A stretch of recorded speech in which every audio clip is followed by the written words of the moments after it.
Jasmine, Crown of Kings, issue number 1, and this is by my new favorite publisher, Zenescope. I freaking love these guys. I don't know what it is. Like I love everything about. I love like almost all their works. Their grim fairy tales are hit or miss with me. Currently, I would say miss because I'm not a fan of tarot, but I really enjoy like almost everything that I've read from them so far. I still think Inferno is the best stuff that they got, and I want to see more of Inferno. But yeah, I mentioned it before, but Zenescope reminds me. Is it Zenes? I don't know if it's Zenescope or Zenescope. Zene. I'm just gonna pronounce it Zen E Scope. So Zenescope. They remind me a lot of like '90s Image, only not as dark. They remind me a lot of Top Cow. You know what they remind me a lot of? I would say Chaos Comics. Does anyone remember Chaos Comics?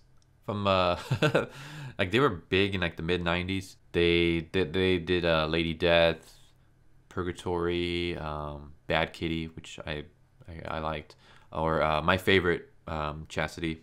Chastity was really cool. That's what Zenescope reminds me of. The whole series is basically, let's take fables and fairy tales and let's modernize it and let's give it a bad girl twist.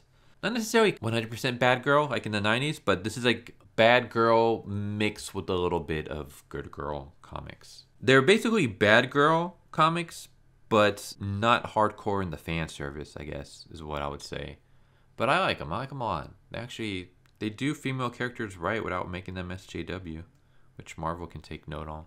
So yeah, this is Jasmine, Crown of Kings. This is issue number 1 of a brand new character, and guessing by the name Jasmine, I'm pretty sure you guys can guess what story this is interpreting. If you guess Aladdin, you'd be right. I'll read like the little brief premise. This is part 1 of 5. When a fiery explosion erupts in the ancient city of Petra, Jasmine races against a terrorist group, the 40 Thieves, to prevent the shattered pieces of the Crown of Kings, an object that haunts her past, from being reunited and unleashing an unearthly power on the world and all that she holds dear. We start off in Petra, and we have a thief who is stealing pieces of the Crown of Kings, and he's being chased by the leader of the 40 Thieves and the other 39 thieves. I guess 38, because the thief that's stealing the crown is actually he was one of the 40 thieves. He's not anymore now. He's a traitor. He starts to unwrap the package to reveal the pieces of the crown. The leader, I believe his name is Ali, tells him not to do it, but he does it anyways, and there's a huge explosion. Yeah, Ali is like, well, looks like we're down to 39 now. We need to find a new recruit. That's another thing. Zenescope will add in a lot of, I don't want to say they will add in a lot of humor, but their series aren't as dark or grimy. Like, they're somewhat lighthearted.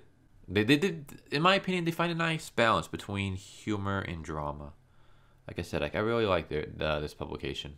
It's a shame that my comic book store, they don't ship anything from Zenescope.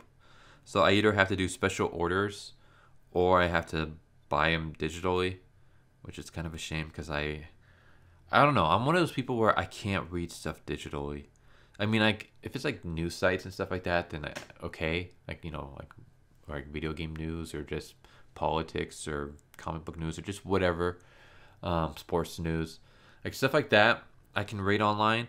But when it comes to like stories, I can't read digital. Like I mean, I will if there's no other option, but I always prefer having like a physical copy in my hands. Like I can never get into like a Kindle. I can't read I can't read anything. I can't read books online. Can't read comics online. I want to read them like physical copies. Same with manga, though I do read a lot of manga online, but that's because a lot of the manga that I read is manga that's not licensed in the US and is basically like fan translated. So the only way to read those is of course online. Yeah, I'm kind of getting off topic.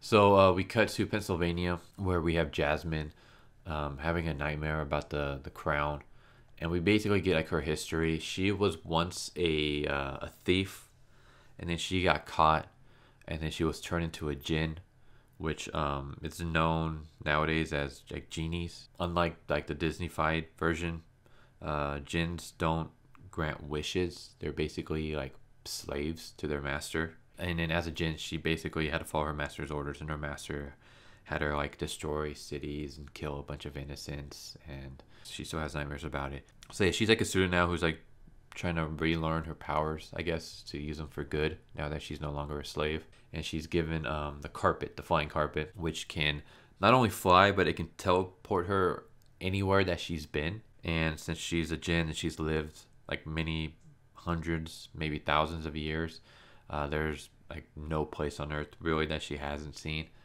So she rides in her carpet, and she, I guess, kind of gets a sense that something's going on with the crown pieces or something, because she uses the flying carpet to teleport herself to Petra, where she comes across Ali digging in the rubble, and she basically, yeah, jumps at him, holds him hostage, and Ali is basically like, like, you don't want to fight us, like, I'm not really a bad guy. And he's like, well, I'm not as bad as like other people that are after the crown. Like, we're not the only ones that know about it. And she's like, I don't believe you. Like, how would anyone else know about the crown? And then she like starts fighting off some of the ninjas.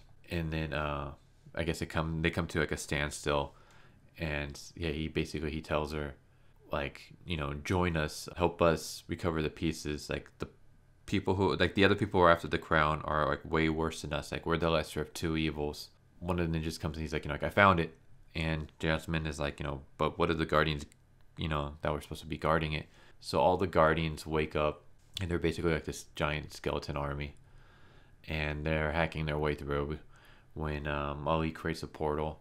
And then he's like, come on, me and you both have sins. We got to make up for it. We can help each other. You just got to trust me and jump into this portal. So she jumps into the portal along with everybody else. And she, I guess, arrives in Spain at the 40 Thieves hideout, which is like a giant castle. And that's how it ends. So, yeah. That was Jasmine issue number 1. I know, like, for this one, I feel like I just basically summarized the whole issue. Like I said, like, I like this publisher. This issue is actually pretty decent. Like, I'm interested to see where it goes.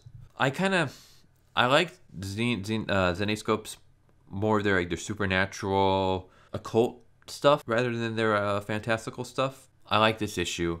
I like, Three Musketeers and stuff, but I prefer stuff like Inferno, stuff like Hellchild, stuff like Van Helsing. I like stuff with like their badass female characters fighting demons and stuff, rather than the more like fantastical, stories. This is basically like an urban fantasy, but I like this issue. I thought it was good. We have like really good art. We have a pretty cool female lead, interesting concepts. It is issue 1 of 5. That's how, to be honest, that's how Zenescope does their stuff. They do all their series are like mini series, which I don't know. I guess I don't know. I kind of wish it wasn't. I kind of wish some of this, especially like their Inferno stuff, I wish it was like ongoing. But because I'm always, I guess anytime when I hear a mini series, I'm always scared that the ending is going to be rushed, and I never understood, like, comics always do that, and I never understood why, because like it's a miniseries, when it's gonna end. Like, you literally know that you're only gonna last for 5 issues, so you should be able to tie everything up neatly. But for some reason, the final issue or two always just comes across really rushed, and I'm like, how? How do you screw up a miniseries that you already know how long it's gonna last? I'm not saying Zenescope does this. I'm just saying that usually when I read miniseries from, when it comes to comics, that always seems to be the case. I'm always a little scared that it's going to happen with Zenescope. So far, they've been pretty good of not having things feel rushed, but it always just worries me every time when I read a miniseries. Yeah, that was Jasmine, Crown of Kings. Like I said, cool, sexy female lead who doesn't come across like an SJW, and she actually has a figure. Like I said, she's a sexy female lead. Like, she's something Marvel needs to take note of. The art's good. The writing, it's not going to win any awards, but it's what Zach, Diversity in Comics, it's what he basically wants. He wants a good action adventure story, right? That's basically what you get with this. This is basically just like a good adventure story. That's basically what Zenescope is. They've done a really good job of not like throwing in modern day politics or like caving into like, identity politics or any of that crap. They basically just tell like really good adventure stories that are sometimes they're a little formulaic or cliche, but they're just good popcorn entertainment, and that's what I love about them. They're not one of those like where they have to be super serious and tell like a really edgy, grim story or anything like that. They're just like, this is a comic book. Comic books are supposed to be fun, so let's have these sexy, badass female leads go on these crazy adventures. Boom, there you go. That's Zenescope in a nutshell. Like I said before, a good issue from a fantastic publisher. I really wish more people would go out there and read Zenescope, read their stuff, see if you like it, because I think they deserve a lot of attention. For anyone who like complaining like it's very hard to find good comic book nowadays because everything is like politics and stuff, check out Zenescope. You don't have to worry about identity politics and stuff when it comes to them. If you liked classic old school Top Cow, if you liked chaos comics, then you will like Zenescope. Now's the time for the plugs, which you guys probably already familiar with. I have a Patreon if you feel like donating like $1 or anything like that. I have a PayPal if you feel like doing a one-time donation. But you guys don't have to do that. Just if you guys like this video, leave a like, a comment, subscribe, hit the bell for notification, tweet out the video, share it amongst friends, family members, other people in the community. Just help it grow. Help the channel grow. Help it, I would like to see this get, bigger. Like my goal right now is to hopefully reach 300 subscribers before the end of the year. But yeah, just help this channel grow, share it, and like that's all I really want from you guys. Is just help it grow, help me get this channel out there. Also, I have a Twitch, which at the moment I stream every Monday morning around 10, every Wednesday afternoon around 2, and every Friday night around 10. And this is all Pacific Standard Time. And yeah, hope you guys enjoyed this video. Tell me your guys' thoughts if you guys have read this. If you guys read Zenescope, tell me what you guys think. I would like to know if hopefully my little pitch to about Zenescope has like made you guys interested in checking them out. Like I said, I really recommend checking out some of their stuff, especially their Inferno stuff. I really like Inferno. That's my favorite from them so far. Currentently ongoing, I would say Bell. Bell's really good. I did at least 2 videos on that. Bell's really good. The Van Helsing stuff is pretty decent. I like this publisher. Yeah, I hope you guys enjoyed this video, and I hope to see you guys next time. Later.